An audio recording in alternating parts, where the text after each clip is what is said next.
I was going to change my name to Trips of Travellers. Hey, we are live. I want to say welcome, first of all, to everybody who's watching on playback.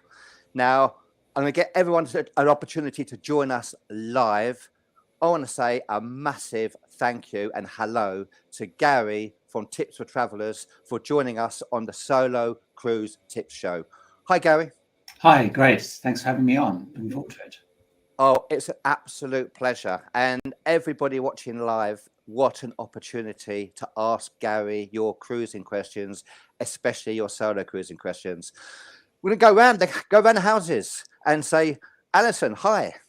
Hi everybody. Welcome to our show. Cruising with Alison here. I'm also part of the media team at Cruises for Solos. I'm part of the sales team with Passion for Cruises.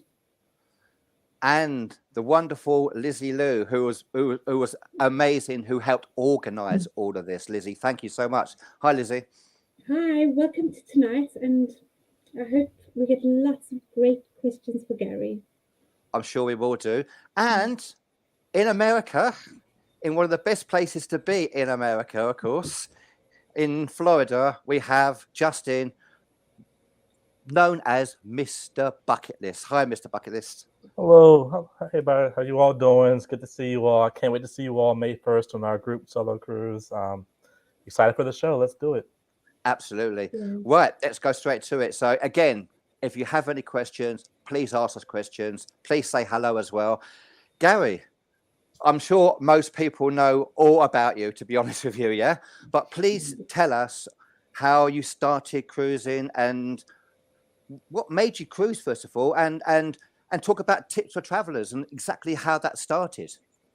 Yeah, Pete. Well, I mean, in reality, probably like a lot of people, I sort of got into cruising a little bit sort of by accident in a way, because I was one of those people who were always like, I don't want to cruise. Cruising's not for me.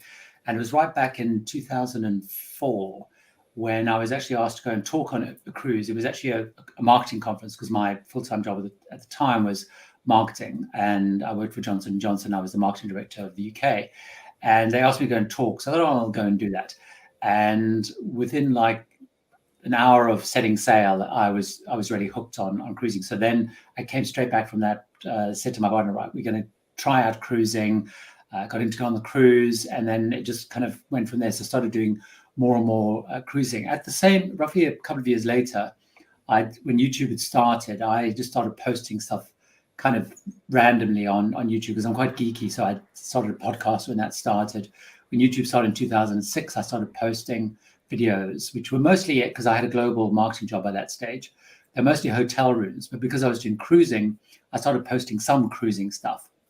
And it did quite well and so on. And then I'd always decided that I was going to retire when I was 55, and I'd always worked towards that. And so when I retired from that, I was going to do some marketing consultancy work on Tips for Travellers. I had a blog, I had a podcast, I had the videos. And then I sort of thought, actually, whenever I go on a trip, so I did much more cruising than whenever I go on a trip, I always do the videos first because I enjoyed that most, then the podcast, then the kind of blog. So I actually thought, well, actually on YouTube, you know, if I want to cruise much more, you have a greater chance of earning money on YouTube than you do podcasting or blogging or whatever. So I really sort of focused on YouTube, focused on sort of put on my marketing sort of hat on, you know, really thinking about who I'm talking to, what do they want to know. And it really just took off. I think also because unlike many, many people when they go on YouTube, basically create vlogs, you know, here I am on a cruise, this is what I'm doing. And I did a slightly different thing. Obviously my channel's called Tips for Travellers, and I did it a slightly different way. And I think, you know, often, you know, if you go against the grain or against the flow, you often stand out a little bit more. And then it went crazy. It just took off like crazy from there. So so that's sort of the story. It started by accident, and a little hobby now. You know, I now cruise roughly once a month. So thanks to YouTube income, basically, yeah. So that's the story. 17 years with YouTube, something like that. Which is so technology has changed so much in that time, Gary. I mean, how do you keep up with technology? Yeah, I mean, Peter, it's quite interesting because obviously YouTube changes incredibly fast, and their model changes. You know, so when I first started posting, you know, it was almost like it was much more closer to TikTok in a way. It was like minute-long videos were what, you know, it was all about number of views. And in 2013, they made a big change, which was around watch time. So So what I do with YouTube, what I always say to people is, the most important thing to bear in mind with YouTube, whatever it is, whatever you do, is YouTube want to sell advertising. They want to show advertising. So you just need to think about, how can I keep people on the platform as long as possible? So that's why they like live streams, for example, like you guys do, because we keep people on the platform for a long time and they can run advertising on the side over the whatever. So that's what I really focus. That was the thing. So I always focus just about like, how long can you keep people on? The second thing I focus on is, if YouTube, I guess because you've got YouTube, but YouTube give you so much data. Like, if you go to the studio, so much data. But what I look for is anytime they change something. So if they suddenly start giving you, like they did a little while ago, they started giving you click-through rates, or they start giving you new viewers versus returning viewers. Whenever they change anything, when they start giving you data, I focus on that, because it means that's how the algorithm is changing. So that's how I keep up. I just look for anything they're changing, basically. And my last question before I go to the questions as well, solo cruising. You cruise mostly solo? I cruise mostly solo. I would say, as I said, I cruise roughly once a month. My partner comes on maybe 1 to 2 a year. He works full time. So probably, 90% or more of my cruises are solo. Yeah. Wow. Alison, Lizzie, Mr. Bucket, Justin, do you want to ask a question, please, to Gary? And then I'm going to go to the questions from our viewers. Yeah, I was going to ask, you've been to some incredible destinations, Gary. What is one that stands out as extra special for you? Alison's probably, can I give two? Can I cheat slightly? Yeah, you're allowed to. I'm completely geeky and obsessed with everything maritime. Any excuse to go to the Panama Canal, I will do it. I will always go to the Panama Canal. So that's the thing that I get almost the most excited about. But the most incredible place ever, which everyone, if they possibly can, rob a bank, save money, whatever you can do, is Antarctica. Antarctica, everyone said to me, you watch, all the documentaries, David Attenborough, whatever, and you think it's going to be incredible. People said to me, you go to Antarctica and it's going to change you. And it's like, yeah, well, whatever. But it is the most incredible experience. When you're there, and because it's still relatively rare, I mean, it's obviously becoming easier to go there, but it is the most incredible place. I remember standing on the deck, surrounded by all this ice and icebergs and penguins, and just thinking, this is the most incredible experience you will ever experience ever anywhere in the world. That is without a shadow of a doubt the best. Of course, it's outrageously expensive for most people. It's going to be almost impossible to go. But if you can find any way of getting there, go, would be my. That's amazing you're saying that, because I'm actually going there in January 2025 with a group of solos from Passion for Cruises. Okay. We're doing from Buenos Aires down to Ushuaia and then Antarctica and up to the Falklands. I think we've just done fairly recently. So yeah, the photos you see and the wildlife and everything, it's going to be incredible. Which line is that with, Alison? Celebrity. Okay. The Equinox. Yeah, right. Not one of the expedition ones, just on the Celebrity Equinox. Right, you're doing as part of the South America thing, yeah. Brilliant. Right, just going to flick through a few. Some people saying hello. I'm just going to go through them. 30 and Wake Up, which is Kevin. It says, super excited for this one. Kevin is cruising the world, doing a world cruise now, literally on different cruise lines and cruising solo, which is incredible. Hi, Gary, and everyone who's going to join the show. I'm such an avid viewer of the vlogs of your channel, Gary. Saying hi. Simo Perk says hello as well. And if you've got a question, please put question first of all. And if you are a Facebook user, please put your name as well, so we know exactly who we're talking to, because you can click the 3 dots and add your name, but if you don't do that, please put your name so we know exactly who you are, because it's nice to go hello so we know exactly who you are, which is wonderful. So again, please put question. Everyone is really excited to talk to you, Gary, which is beautiful. And this is a question we've already had, isn't it? Your favorite place to cruise, isn't it? Yeah. So Claire, you asked that question. I'm going to flick through these and then we're going to go back to the panel. Hello from Ocean City in New York. Again, please put your name. Be nice to see. Laurel, Gary, like many other solo and many others, did not start off with the idea of creating creating a business. It just happened naturally, Gary, didn't it? Yeah, I mean, I think like so many things, it has to come from passion. Like, you all have a passion. Passion for cruises is a good name, but you have a passion for solo travel. So, and it shows because everything you do. I think unless you do something without passion, if you go onto YouTube and to create videos to make money, I suspect you will struggle to make money because you won't have the passion. Because it's very hard work, and it's it's a real roller coaster as well. So you have to start with passion. So I think you're right. I mean, if I knew what I knew now, I would probably have done that a lot earlier. But that's the point. You don't Same know. Here. Yeah, same here. Right, here we go. A few questions. Hello, do you have to pay double in the yacht club if you travel solo? Now, paying double, Gary, for all of us is something that's been so frustrating as a solo cruiser. I know you've talked about it on your videos as well. Yeah, I mean, it's interesting because actually I just today was working with my booking actually on an MSC cruise. I realized I had a gap in my schedule in May. And it's interesting because the yacht club, I put in, because originally I looked at the booking because I always look at the price before I work with a travel agent to book it. And actually it was slightly cheaper solo than doubles, but you're right, it was like about an 80%, 90%. So it wasn't much different, but it's almost this, it's almost like paying double. It's they seem to have a slight reduction, but not much. Yeah, it is. But it's so frustrating. It's so frustrating paying double. Yeah, Simone says she can't believe that YouTube only started in 2006. Wow. Mm-hmm. TikTok, yeah. Tim Talk, it says. Meaning TikTok, probably. Tim Talk, it's a good one. That'd be a good handle, wouldn't it? Now that's again talking about technology, Gary, and changing. And are you embracing TikTok and the vertical videos and everything?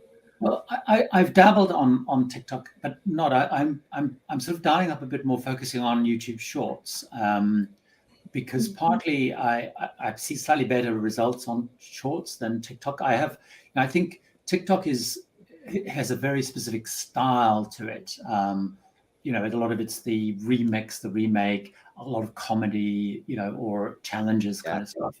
Whereas what I'm seeing with Shorts is it's like more substantive content, if you like, is doing better. So, and also because YouTube are, clearly for them, I guess they're annoyed that TikTok has become what it's become, but they're putting a lot of effort into Shorts, and of course it's now monetized, so that's another thing. So I'm focusing on it, and I've experimented a little bit, but I'm doing much more still tips. So I'm using what I'm using my Shorts for is answering questions. So, for example, at the end, like I get more questions than I can answer on my live stream. So what I'm experimenting now with is the questions I didn't get to answer, make little shorts of those. Or the other thing I'm doing is questions. If somebody emails me or leaves a question, I go back and try to make those into little shorts. So trying to make it a little bit more substantive. TikTok is, what's interesting with TikTok I'm finding is, I'll put a video, something on TikTok, which I have, and it got like 1 million, which is like, oh God, I've cracked TikTok. The next one got 325. The next one got 425. The next one got 1,000. 21 later, next one got 300,000. So it's, I haven't figured out TikTok. I don't think anyone's figured it out. Lizzie, do you want to ask Gary a question, please? Gary, do you have any funny or interesting stories from a cruise that you wish to share with us? Do I have any funny or interesting? I can't think of any. I'll come back. I'm sure I must have. But yeah, I can't think of any offhand. Yeah, crazy things that happen on the cruise ship, Gary. I guess these things happen, don't they? Let's go back to the questions from here as well. Hi, Gary. Have you ever done a solo cruise and struggled to make connections with anyone? That's such a good question, because I certainly have. For example, there are not many solos on there, or they don't really do any solo meetings. Good question, Kathy. Yeah, I mean, it's interesting because, not the challenge, which is probably different to other travelers, is when I go on board ships, a lot of people know me. So actually, even as a solo traveler, I often end up, a lot of people come and talk to me or get to know them. But to your point, yes is the answer. I actually tend not to go that often to the solo meetups. I tend to do it much more through meeting people, like on excursions, for example, because I found if I go on a trip like to the Caribbean or something, I like to go to the beach or snorkeling, and I often find the same people are often doing the same sorts of excursions. So I found excursions a really good way of kind of meeting people and connecting with people. And obviously trivia is the classic way to meet people, because you go there, you sit down. Also, people always ask you to be on their team if it's a team thing, or you ask someone, have they got the question right? Those are the two mechanisms, the things I found is the easiest way of connecting. But also, I guess, like you all know, on a cruise, people generally like to talk. So, if you're in the theatre, all you have to do is turn to next the person and say, are you having a good time? Or is this the first time you've been on America? Mm. And, you see those people around and about and stuff. But excursions and trivia are probably the two easiest ways of connecting. Are you good at trivia? That's a question I have to ask. Not, I'm useless. Yeah, I'm kind of average. I'm quite good on music. Okay. Because I love music and I love it. So Yeah. it's music or or show music, movie music, that kind of, and movies. I'm very good at movies. But if it's general, I did cheat on one. I did a back-to-back cruise, and it had the sack of the same cruise, the questions the week after, and I got 19 out of 20 correct and won. Right. Bit naughty of me, wasn't it? They thought this guy's great. He knows everything. I hadn't got a clue, but it's, I look good. Justin, please ask Gary some questions. I'll go back to our viewers in a second. Sure. So one way I found your channel, this was years ago, was you always do amazing excursions, and you really helped me out with my trip to Alaska. So my question is for you, what is one of your favorite excursions that you've done? I'll give you an example. You told me about the helicopter excursion with the snow sleigh with the dogs. I did that, and it was amazing. I thank you for that. So just in general, what's one of your favorite excursions that you've done? That's probably exactly the one that you've mentioned is probably the one that sticks in mind. When everyone says to me, what's the best excursion you've done? And it was also one of the most expensive ones I've done, but it was the most incredible one. And probably most of the best excursions I've done have actually been in Alaska. So on my last Alaska trip, they weren't doing the dog one because I think it was still coming out of lockdown, and they weren't letting people go to the dogs or whatever. But I did the similar one, but walked on the glacier, for example. So those are probably and the train in Alaska. That's another one I talk about. Every time I go back to Alaska, I've only been to Alaska twice, but if I go back to Alaska again, I will go on that the White Pass and Yukon train. It's just something magical about it. Another excursion which I did recently on this last trip that I did. I did South America, South America, was actually also train related. It was in Ushuaia, which I guess you're going to Alison, and if you get a chance, have a look at this excursion. It's called the Train to the End of the World. And it's a little train which they used to take the prisoners, because it was a penal colony originally, Ushuaia. And they used to take them every day on this little train, tiny little narrow gauge train, out into the national park to cut down trees. And it's really fascinating. They tell you the story of the prisoners and all the escapes and stuff, that sort of stuff. And the other one, which is sort of linked to that, was in San Francisco doing the excursion to Alcatraz, which I don't know if you've ever done Alcatraz. And you escaped. And I escaped. It's those like historically like kind of things. I like sort of like going where other people have been, the history thing. I like those are probably the main ones. Fantastic. If you've got everybody watching, please ask Gary questions. Please do say hello as well. I'm going to flick through this as well. Simone, given the speed at which tech has changed the last 2 decades, what advancements and changes in cruises do you think will happen in the next 20 years? Wow. What do you think, Gary? It's changing so much, isn't it? I mean, I suspect / hope the biggest change will be around environment, finding a way of eventually cracking, not having to pump out all that kind of, fuel and whatever, moving it, finding ways of getting big ships into hybrid technology. You've got little, was it Havalia cruise, you've got Hurtigruten bringing some stuff. And I know in some places I was into the Clear podcast about in Seattle, they've got the plug-in stuff.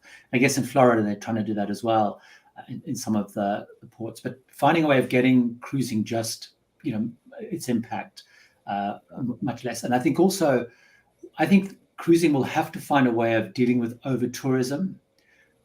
because you've got already places like Dubrovnik, Venice struggling with just the numbers. Even in the Caribbean, it's great as it is. You can go to St. Thomas and there's 20,000 people pouring off, and everything's really busy. So I think I don't know what the change will be, but I figure those two the things that have they just have to change because their impacts are so big. We've seen that in Scandinavia, haven't we, as well? Some of the they're going to ban ships going into certain of the UNESCO. Yeah, we have. Empress Videos, what a lovely name. Hi everyone, nice to see Gary. Do you ever fancy doing a Nile cruise? Have you done a Nile cruise, Gary? I haven't, but in fact my next cruise is a Nile cruise. So great question. I didn't bribe them to ask that question either. Really? But yeah, so my next cruise next month is a Nile cruise. So yes, I've been to Egypt years and years ago, land-based, and I've always loved Death on the Nile and the Orient, all the Agatha Christie stuff. So I've always wanted the romance of that, but also I'm very interested in the whole Egypt thing ever since I was a kid. So yeah, I'm doing that next month on Amma Waterways. I think Alison is doing, and Mr. Bucket List, you're doing the Nile as well, aren't you? We're not doing the Nile. Yeah, we're going with Celestial Cruises from Athens, and we're doing Israel and Egypt and then Turkey, and we go to Cairo, but not quite down the Nile. But yeah, we'll do that in November. Going to flick through Empress Videos. I'm doing one in May, a cruise, I guess. Lynn, and Linda. Hi, I'm new to cruising, and we try to be as helpful as we can to anybody who's new to cruising. And I've only done 2. I'd like to do a Caribbean cruise. Where do I look to find advertising for February, March 2024? I would say Passion for Cruises is a good place to look. Would you say that, ladies? Yeah, we have some deals out at the moment for the Caribbean, just starting to come out for January, February sort of time. So just going to flick through. A few people saying hi, which is lovely. Please say hello to Gary. Brenda says hello. Laura, love watching Kevin's 13 wake up. He's on a cruise at the moment, so I'm not sure whether he can get on board live. We'll be watching on playback. Question. Please put question beforehand. That way we will stop. Do you need to pay double if cruising? We've done that before, haven't we? Question already. We've done, because yes, unfortunately, it does happen quite a bit. Are any cruises all solo? Alfred. I haven't seen any. Gary, have you seen any of the all solo? No, I'm trying to think if there's been. I feel like I might have seen some river cruises that were all solo, but I can't. I feel like I've seen something advertised as an all solos river cruise, but I've never seen an all solos cruise. No. Ocean cruise. Right. Good question from Louise here. What is your favourite luxury cruise line? Because you've obviously just come back from your Regent review. Tough question. It is a hard question because they're all great. I was very impressed with Regent. It was the first time I've been on Regent. And what I liked about them is, like I said in my video, is, obviously it's expensive, but I just like the fact that everything's included. I love coming off cruise with my bill being zero. So it all been paid before I went and nothing cost me anything extra. So I think I like the combination of Regent a lot. Service was phenomenal, and at the moment, many cruise lines are still struggling with being understaffed. Staff not being completely fully trained because they're trying to get people to the front line so quickly. But Regent just felt so on the ball because I guess they have to be, and the excursions were amazing. I think at the moment Regent's probably leading a little bit. I also really like Silversea as well. Recently I've done more expedition. I've actually booking more of the classic stuff, but it's interesting because Silversea have shifted much closer to Regent now. So they'll do the flight, they'll do the transfers, they'll do the pre-stay hotel. They've got excursions. Interesting. I booked, but they don't have as many excursions. So I booked a trip in South Africa for February 2024, and they have excursions, but not as many. Like Regent has a long list of excursions, but I really like Silversea. And Seabourn's great. I think it's probably that order would be I'm going to get Mark. I'm going to take Mark on Regent because I think he might prefer it. At the moment, he would argue he prefers Seabourn because he finds it a little bit more relaxed. Silversea's a little bit more formal, a little bit more aloof. So Seabourn's a little bit more chatty, friendly, which Regent is. But Regent is probably they're all so close. They're all kind of so close. I know you do book quite a few people on the luxury cruise lines, Alison and Lizzie. Yeah, we do. Yeah, and Silver Sea, we do quite a lot of that. And you were talking about the Panama Canal earlier. Yeah. So we do that in Alaska. Yeah. Got a big hello from Jack. Is in Hampshire, which is very handy for Southampton if you're going to cruise, without a doubt. Gary, thanks to your YouTube on Antarctica, is now high on the bucket list, which is fantastic. And where else would you recommend in the world? It's a big world, so where else would you recommend? Well, assuming, I mean, the places that I would sort of recommend, I'll punt a video. I've done a video with the 11 best places I've ever been. Antarctica was first, Panama was second, Panama Canal was second. French Polynesia is very special. Again, it's really expensive to go there, and there's not that many choices, although some of the cruise lines, I guess, will go through part of that, like Common America or Celebrity or whatever. But French Polynesia is really amazing. Japan also is very special. And the advantage with all of those places, particularly, is going on a cruise is a good way of going there. Like Japan is quite difficult with the language, and they're not as used to tourists as much. As they get a lot of tourism, but I was nervous about when I first went to Japan about the language and the culture and stuff. The advantage of going on a cruise is, it helps manage a lot of that. So those would probably be my top kind of 4 to go. But I mean, I still always recommend go to the Caribbean, particularly when you come from the UK. Go to the Caribbean during our winter and stuff. It's fantastic. Absolutely. You haven't been to the Med, going to the Med and getting to go to Rome and Florence and those places. This is such a good question and such an important question in many ways. Hello, thinking about going solo, but nervous. Not sure about the best cruise company to go with, and sort of tips. Now, what we are doing, I mean, we started doing hosted cruises at Passion for Cruises and Cruises for Solos. Our hosted cruises have a host on board who is there to help guide, really, more than anything else. And if you haven't cruised solo before, that is one of my best tips, is to think about a hosted cruise and doing a hosted cruise. So you've got somebody on board with you.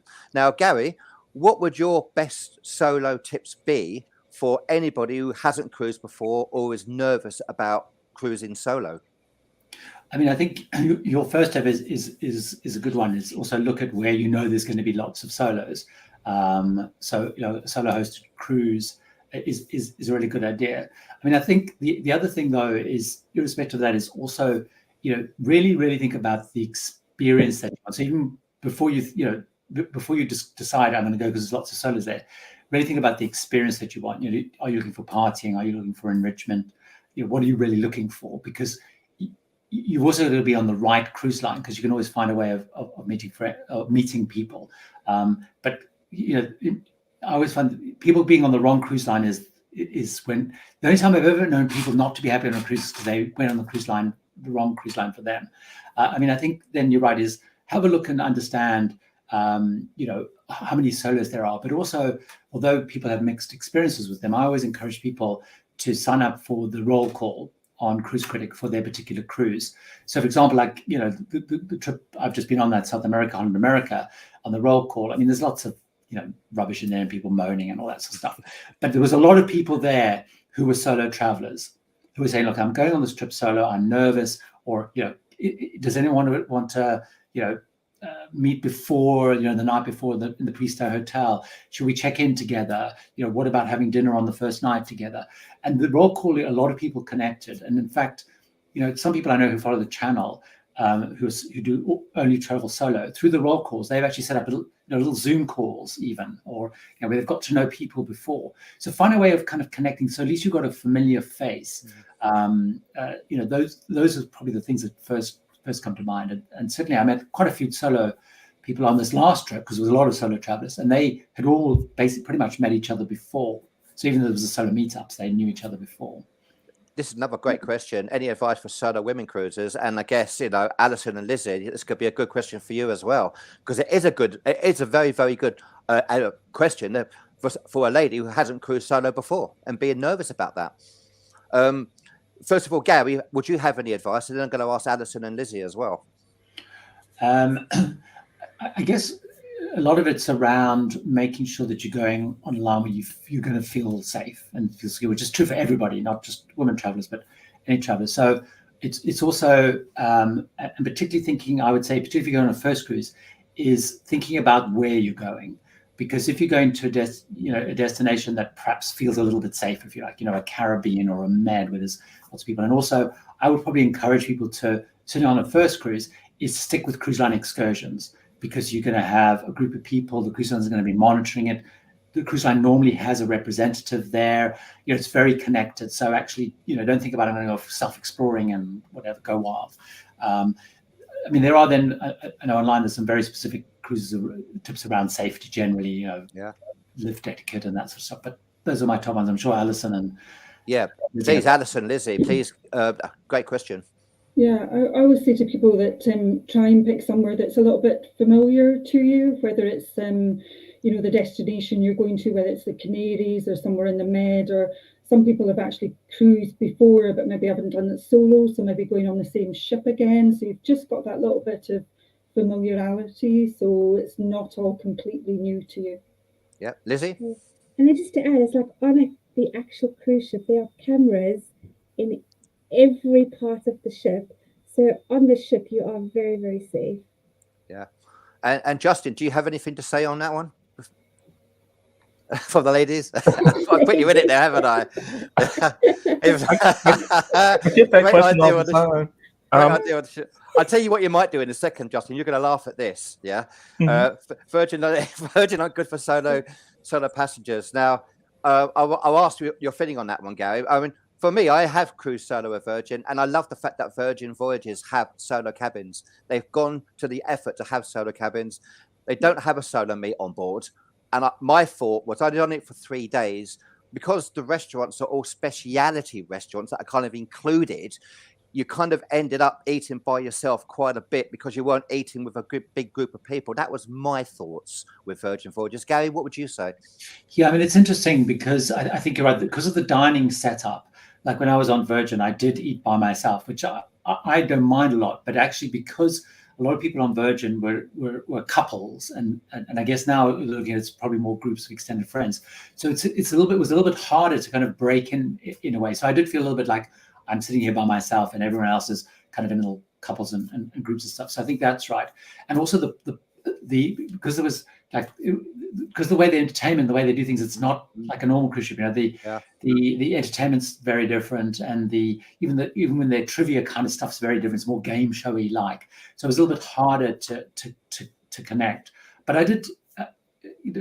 But I thought it was quite good as a solo traveler. Like you said, they've got the solo cabins and the ship's quite fun. But I'm interested because I did probably feel a little bit more isolated than I perhaps do on others, but I hadn't really thought about it before. But yeah. Justin, do you want to add anything to that?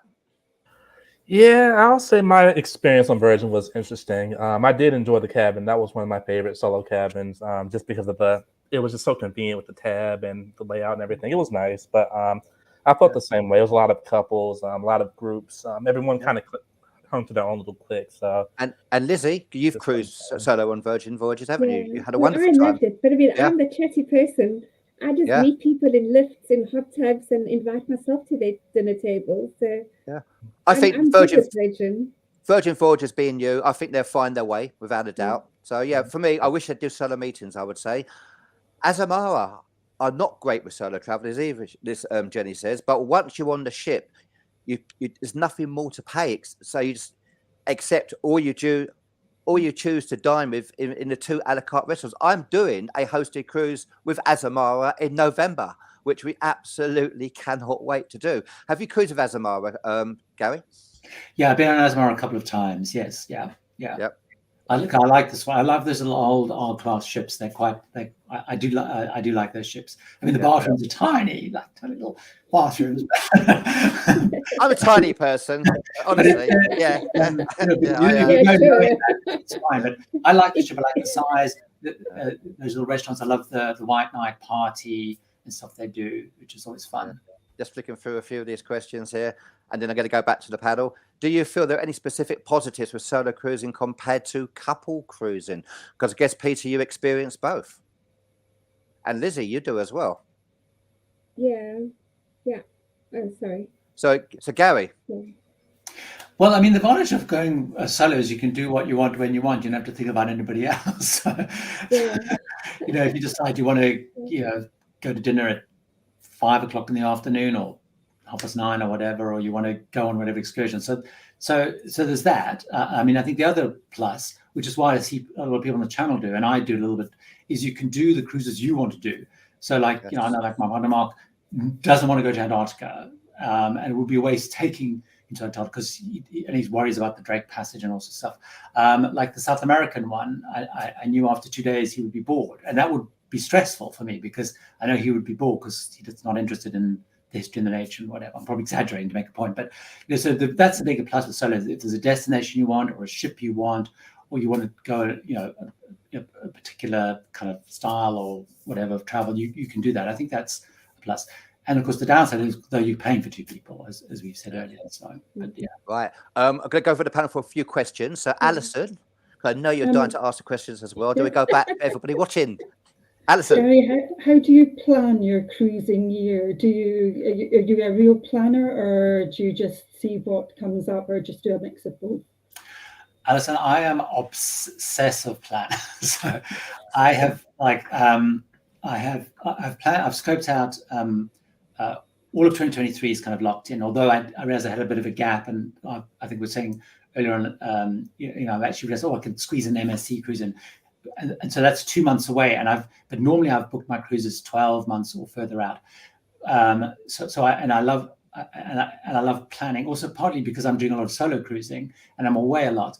I want to make sure that it fits around kind of, so I'm at home enough also to work on the videos and stuff, and also in terms of like with my partner Mark, like I'm it's reasonable in terms of when I'm away and not away and working, all that stuff. But yeah, I plan far in advance. I'm more the person that, when things come on sale, kind of I'm looking at them. So I'm looking like what's the deal at the time of what can I get at the time of booking. Then I sort of monitor prices and stuff through. So I plan way ahead, and then I also sort of have a list of all the cruise lines I want to go on and all the places I want to go.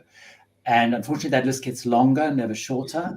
The more places you go, the more you want to do, because you meet on a cruise or Justin or Peter, whatever on a cruise, and they'll go, have you done X? And so, oh no, I haven't. Like this. So then I work out. I slowly tick those off and work those around, and then but yeah, plan way in advance. I don't do things. I'm very unlikely to do things spontaneously because I've got a plan, basically. Lizzie. Yes, Gary, as you've travelled the world so much, what is the most beautiful country in the world, in your opinion? Wow, the most beautiful country in Good the luck world. with that one, Gary. That's I was offending people. You can list. It's one of. I'll leave Antarctica out of the picture because that's we've sort of spoken about that. I mean, I actually found. I think Norway is very beautiful. I think the whole fjord thing is very beautiful. And actually, I hadn't realized quite how beautiful parts of South America, particularly Chile, were, which I hadn't really. I thought they would be, but when I went on this trip, I realized just how much more beautiful they are. I mean, they're very obviously it's fjords and glaciers and stuff. So that's maybe because it was the top of mind, but I just thought that was incredibly stunningly beautiful, and it's quite remote and unspoiled. So that's probably my current thinking. I'm sure there's probably many others. The other country which I found, actually, as an aside, very beautiful, but it's not very beautiful, is Iceland, because Iceland is very like it's all volcanoes and rough and it's all very, it's a very ugly, bubbling mud and stuff. It's but it's very it's beautiful because it's so ugly, if you like. It's just because it's so weird and unusual. So it's beautiful in that kind of strange way. And Justin. Sure. I'm actually going to steal a question from the chat because I'm pretty curious as well. Is there a port that you did not enjoy? Oh, I'm sure there's been loads of that. I mean, most of the ports that I don't enjoy are often ones which are, they're basically working ports, and there's nothing that you can just go off and do. Because I do although I go on excursions, I do like to do kind of a lot of self-exploring. So I always find and I always pronounce this incorrectly, so I apologize that every time I say it, everyone writes to me and sends me a statement mispronounced. But Civicchia has got to be one of the ports, unless you go into Rome, it's pretty dire around there. I know some people have had fun there, but it's a great embarkation port. But it's difficult to get to. It's really far from Rome, and it's not very attractive around there. That's probably my least favorite port. Yeah, I'm going there a couple of times this year, Gary. So I'm looking forward to that. Yeah, you have to. I've got a couple of quick questions. We've got lots of other questions as well. Very quickly, one little tip from your point of view is, for instance, as a solo cruiser, the buffet, when you go to the buffet by yourself and you get something to eat and then off you go and get something else and you come back and everything's cleared away. If you've got any tips on how to deal with that. I'll give you my tips. That's my tip. I leave my glasses on the table. And that's what I do. I leave those kind of there and have a half drunk glass of Coke or whatever, something. But I think the glasses is the thing that's probably saved me more than anything else. So that or my sunglasses, because I take all my stuff away. And often, I'll often say to the crew, if I'm going away, they'll say, "Oh, you finished?" It's like, "No, I'm coming back." So I often just mention to the crew. Yeah, I've done that. It's made no difference. It's gone. Okay. I don't wear glasses, but I'll do something. And one other question quickly. Like having a something. Yeah. Do you have a preference, because it's a solo cruiser, inside cabin, outside cabin, balcony? Is there one that you prefer to do, or do you prefer just to cruise in an inside and cruise more, or the beautiful scenery on a balcony? I'm terrible, because I love a balcony. So I will always focus on how can I get out in a balcony. I have done ocean view. I haven't done very many inside. I've done quite a lot of ocean view, but I love having a balcony. And I justify it for myself, partly because I say it's great for filming coming in and out of port, which is nonsense, really, because you need to be on the rear of the ship or the front of the ship, or whatever. But yeah, I will always try and get a balcony. Is what I really aim to do. I just love the balcony stepping out, which is also why I'm not so keen on the infinite balcony thing, because it's not a balcony. It's a bigger cabin, but it's not the same as stepping out on a balcony. Yeah, I'll be stupid enough probably to walk into it, Gary, thinking it's a balcony. People do. Yeah, Cruise Boys, welcome the Cruise Boys, wonderful channel. If you're not following their channel, please do follow their channel. And they would love to do a Nile cruise, and we'll watch your videos, Gary, about that as well. Absolutely. Helen and Richard of is a Cruise With visit us. They did a Nile cruise last year on Uniworld. So I've actually used a lot of their videos as kind of getting in the mood. But yeah, they've done some as well. Pretty good ones. Simone, have you ever been disappointed by an excursion or destination apart from Rome? I mean the port of Rome, I should say. Gary. Have I been? Yeah, I mean, I'll talk a more general thing about excursions. That one of the things that I found frustrating with excursions is when they build in, effectively, it's a shopping time, and it's taking you to some real tourist trap thing. And many of them do them. So I'll give you an example of one, which I did in January, and I should have known better. But it was in St. Lucia, and it was a 5-hour transfer to the beach. And it was and I thought, this is going to be fantastic. It's beach. I won't find a beach myself. I'll just do it, because I tried before in St. Lucia, where you dock not near beaches and stuff. But I didn't read it properly. So basically, we then set off on the bus. We went to this craft center, which they get a quick demo of. This is how we make chocolate, which is not how you make chocolate. It's basically crushing some stuff. This is how we make candles, whatever. But we spent an hour at this basic shopping center. We then went to the beach. We were at the beach for about an hour and something, and then we left to go back to another craft center. So it's those sort of things where they've built in kind of shopping stuff. And the problem with many cruise excursions is they're often other. So I'm trying to get better at like deciphering, the wording, but those kind of shopping, when you could be out exploring and seeing things. The other thing which I try and avoid excursion-wise is ones which include a meal. Again, like we did, when I did on my South America trip recently, it was going the place, the Petawai Falls and the volcano and the lake were really far away. So I thought actually it's much better to go on a cruise excursion because it's like an hour and a half away. So I don't want to, just that uncertainty of getting back, I preferred it. But the problem is the excursion was like a 6 or 7 hour excursion, but 4 and a bit of hours were actually at the places. Another hour was at a craft place. And then we spent 2 hours at lunch. It was like such a waste. So you're only in that port for a day. So any excursion that doesn't just do, if you like. So that's probably where I've been disappointed. Ponant, I'm going on Ponant. Wow, Ponant looks incredible. Sponsored by Smithsonian Journeys in 2 weeks' time. Rosemary, have a wonderful cruise. Ponant, does Ponant get many solo cruisers? I've only been on Ponant once, and I was the only solo cruiser. But I went on a normal Ponant sailing where 90% were also French speakers as well. So that was a whole nother night. So the advantage of going on one of those chartered ones is a good idea. Ponant, I don't know, you might see more with the bookings you do, but my sense is Ponant, because it's so expensive, all those expensive lines, it's really expensive to go as a solo traveler. Saying that is, because on Ponant, what that Ponant do, and I guess Silver Sea both do, is they have certain sailings with low solo supplements. So when I went on Ponant, I was only paying, I think, 20% or 15%. Yeah. And when I went on Silver Sea to Antarctica, I think I was also paying 20%.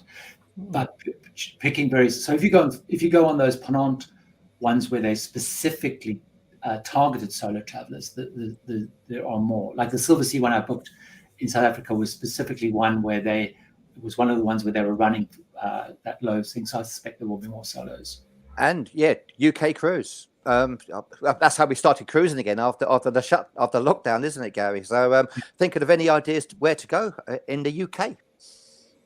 I mean, the great thing about that is there are a lot of lines doing this now, because you've got Celebrity doing some, but Princess have 1 or 2 ships now based doing those.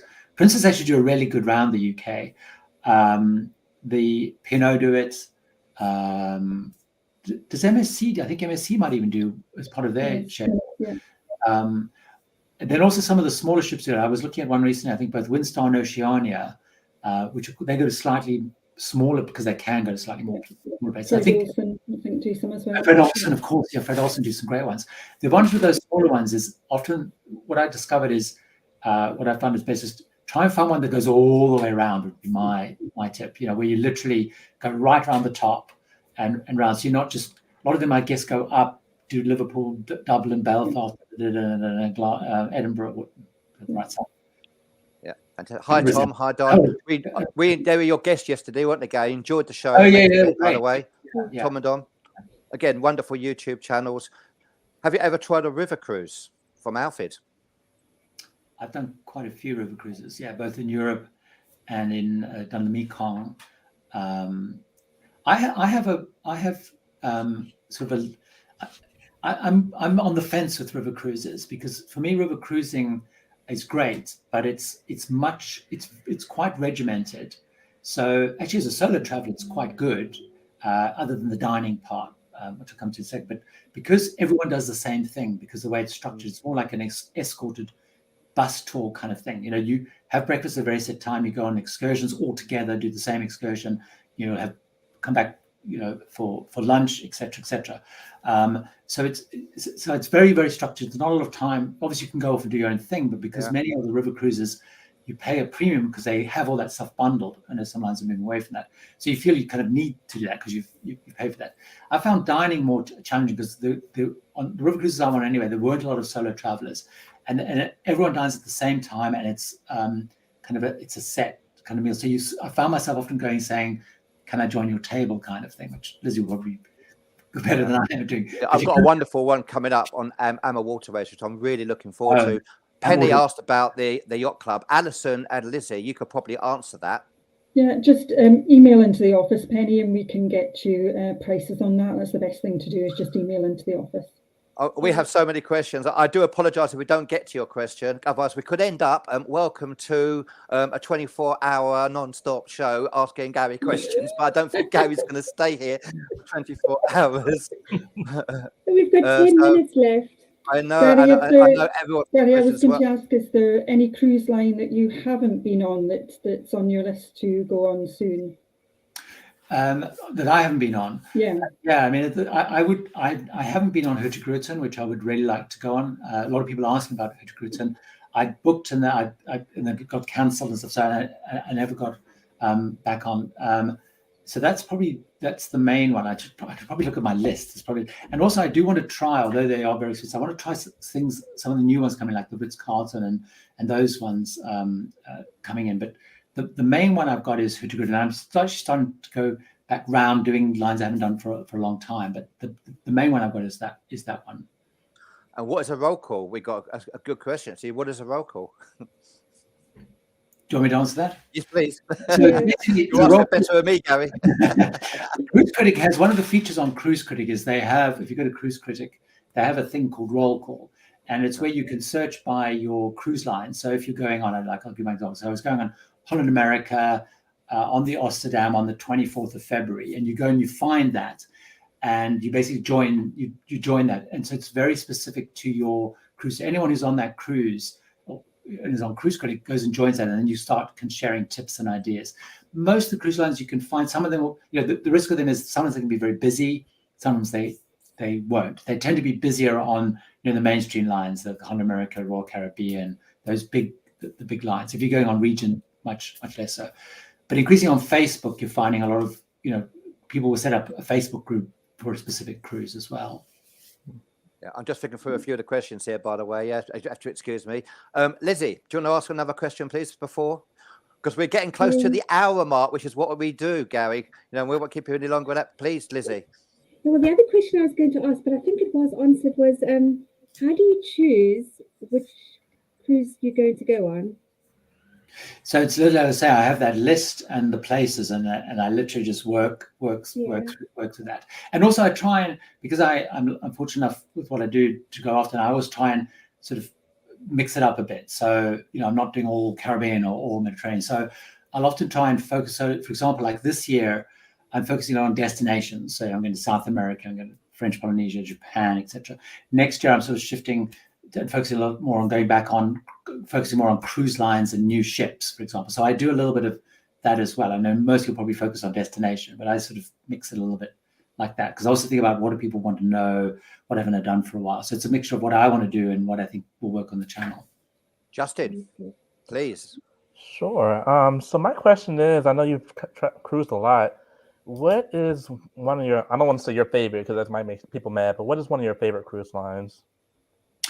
It's interesting because I get asked that a lot. And in reality, the serious answer is a lot of it depends on what I'm going to be doing. So, I mean, I do like smaller ships because obviously I'm traveling a lot, and so I have the luxury of experiencing different things. But I do like the small ship experience, probably because you get to know people, they get to know you. Often you're going to slightly more unusual places, particularly, if you go to the Caribbean or whatever. So I do like, the Oceanias, the Azumaras, the Windstars, all those kind of things. So a lot of it depends where I'm going. But if I'm going like with my partner Mark, I know big production shows really important at night. Really good, busy casino is really important. So I would choose a different line, like, a Cunard, a Holland America, Celebrity, whatever. So a lot of it hinges around what I'm doing, where I'm going. And also linked to that, a little bit, come back to the point you were talking about Alaska, is if I'm going to a place, is there a line that I think probably knows it really well? Obviously like Princess and Holland America have been there so long. So I sort of lean towards those because I just feel they've been there so long and they might have better docking positions or whatever. So I know I've sort of haven't answered your question, but a lot of it depends on who and with. So do you think it's becoming easier now to cruise solo and finally get better solo deals, Gary? Because when I started getting into cruising about 6 years ago, I knew I had no choice to pay double, and then I discovered Norwegian Cruise Line and the wonderful solo deals in the solo cabins. So I then realized you could do that. Yeah. I mean, I think it's slowly getting better, I guess.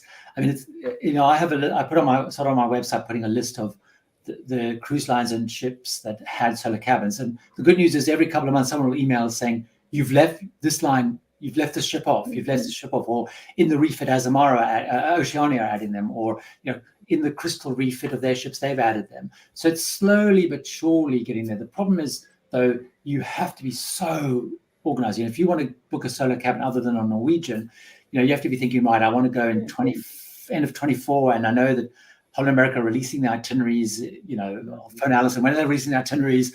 They're releasing them on 17th of October. You have to be in on the 17th of October to get that one of the 10 solar cabins on the ship. But it's slowly, I think the cruise lines are getting there. It still drives me crazy when, you know, you sit down, you go to dinner by yourself, whatever, and they go, are you by yourself? Yeah. As if you've just... We do this, Gary.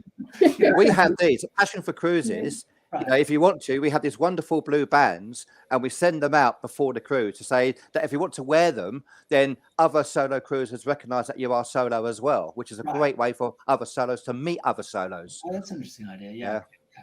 It works. Would you wear one? It's a bit like this. It's not quite the pineapple on a. No, but it's not like that, is it? Cruising solo doesn't mean single, does it? That's one of the things that we always say. Cruising solo doesn't mean single, doesn't mean you're hooking up. It doesn't mean any of that. I think that's really important, because the important thing is, like, a lot of people confuse, like, traveling solo, is it because you're looking for a hookup, or you're looking to find your next partner or whatever? You're right. There's a big difference between that. Yeah. Now, one of the things that we're starting to do, as I said, we're starting to do these wonderful hosted cruises, which is a really great way. Again, we find meeting up on the ship is one of the key things. If you do get to meet other people and talk to other people, then the whole experience can be a lot better, which is why I feel Norwegian Cruise Line, with their solo meetings, having a solo studio. Have you experienced a solo studio, Gary? Yeah, only on it was a long time ago. Yeah. It was actually on like a shakedown cruise thing, so it wasn't a proper sailing, because all the people were media and journalists and stuff. Yeah, we do things like this. Is that we do things like we organise meetings at things like Breakfast Club, where you can have breakfast together, where you can explore the ports together, have dinner together, have your coffees together. Now, I know that you're organising some hosted cruises yourself, Gary. Yeah, how could everybody join you on a cruise? Yeah, I mean, it's interesting to report about hosted cruises. What I hadn't thought about, but a surprisingly large amount of solo travelers have booked the group cruises, which kind of makes sense. Like, I don't know why I didn't think of it before. So, I mean, I'm doing my first group cruise I'm only doing in April 24, which I'm just doing for like patrons and channel members as a way of kind of a learning experience. So it's a smaller group. But then the next big sort of main group cruise is in September 24, which is Canada, New England, on Celebrity Eclipse. So at the moment it's on. I'm just selling it to patrons and channel members at the moment. But at the end of this month, on the 30th, it'll go open for more general booking. And then my next one I want to do is Panama Canal, which I'll announce once those itineraries are out. So yeah, it's very interesting that you've been doing this for 17 years, and now the bucket list is kind of getting longer, and there's more places that you haven't got tired, Gary. You've never got tired of cruising. Never. No. People ask me a lot. It's like, no. They're like, don't you get tired of it? No, I never get tired, because it's so exciting, isn't it? We are getting close to the actual hour mark. I'm going to go around again. Alison, have you got one last question for Gary quickly, please? Yeah, I was just asking, have you been on Celestial? Have you been on Celestial Cruise Line? No, I haven't. I was actually booked on Celestial at the end of 21, and then they cancelled their winter season. So my cruise was cancelled. So I haven't been on. And it's an interesting one to experience, because, you know, I know a lot of people who've been on it and absolutely loved it, because they do things slightly differently. And I guess they're getting a new ship. Soon. Yeah, so I haven't been on it, but I was booked on it. I just haven't had a chance to. The problem is with being so organized is if something gets cancelled, squeezing it back in is a challenge. Yeah. So much to do. Lizzie? Yeah, no, I don't have any more questions. But do you have that fun, interesting thing that you could have remembered from a cruise? I haven't thought of one. She got you there, didn't she, Lizzie? She does that to me all the time, Gary. So yes, I never have an answer. I feel like it's a video, almost Yeah. like a video thing Yeah. I should be doing. I need to start never have an writing them. answer. Justin, have you got one last question? I'm good over here. Thank you. Well, Gary, first of all, thank you so much for coming on our solo cruise tip show. It's been an honor to have you on the show. And thank you, everybody who's watching as well. We really appreciate it. Please subscribe to Gary's channels. I know everybody does. It's like 350,000 subscribers, Gary, and 120 million views on YouTube, which is just...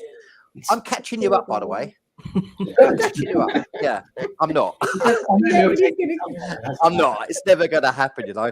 But we want to say thank you so much for coming on the show. It's really appreciated.